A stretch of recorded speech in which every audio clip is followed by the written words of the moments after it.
Almost 2 years after the Fukushima disaster began, France 24 was given access to the Japanese nuclear power station, a visit under high security.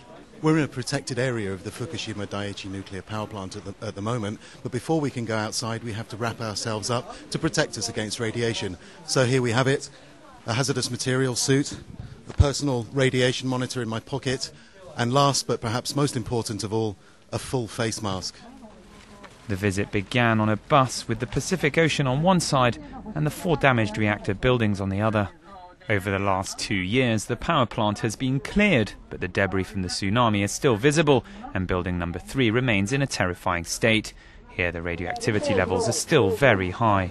The right side is unit 1, and the dose is a 1070 microsievert. The first stop was in front of reactor building number 4, where the workers were about to empty spent fuel from the pool, which has come from the top of the building. It's the first stage in the dismantling process of the nuclear power plant, a long and complicated process.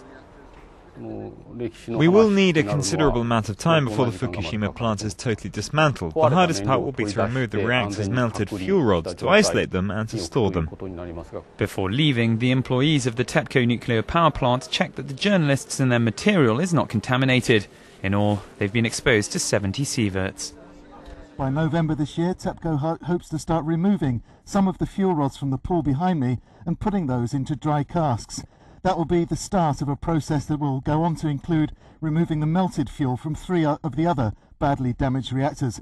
The whole process is likely to last 40 years.